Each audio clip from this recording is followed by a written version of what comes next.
Hello student.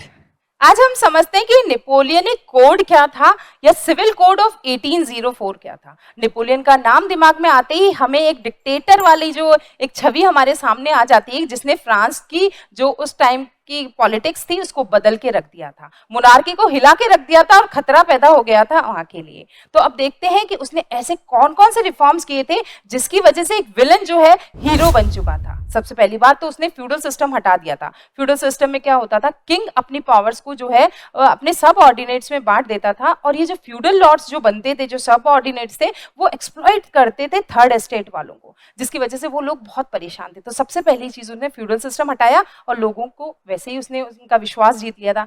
दूसरी चीज उसने इंपॉर्टेंट करी कि जो प्रिविलेजेस बेस्ड ऑन बर्थ थी उन सबको खत्म कर दिया। उन्होंने कहा अगर आप मेरिटोरियस से कुछ करते हो तभी आपको प्रिविलेजेस मिलेगी, अब राजा के घर में पैदा होने से राजकुमार नहीं हो तुम। फिर उसने ट्रांसपोर्ट और कम्युनिकेशन जो सिस्टम है उसको बड़ा इंप्रूव कर दिया था, जिसकी वजह से ट्रेड अच्छा हो रहा है, इकोनॉमी ग्रो कर रही है।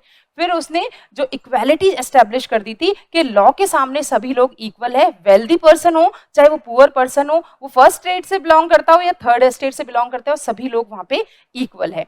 फिर उसने गिल्ड रेस्ट्रिक्शंस रिमूव कर दी, जिससे वजह से ट्रेडर्स बहुत खुश हो गए थे, इजीली वो ट्रेड कर पा रहे थे। जो भी करेंसीज बहुत सारी रनिंग में थी उनको खत्म कर दिया गया था, टैरिफ बैरियर्स कम कर दिए थे, इसकी वजह से इकोनॉमी ग्रो करने लगी है।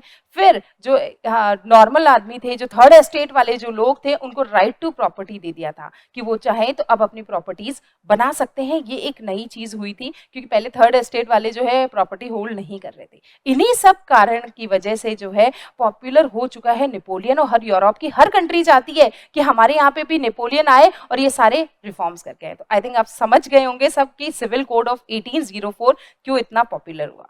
Thank you.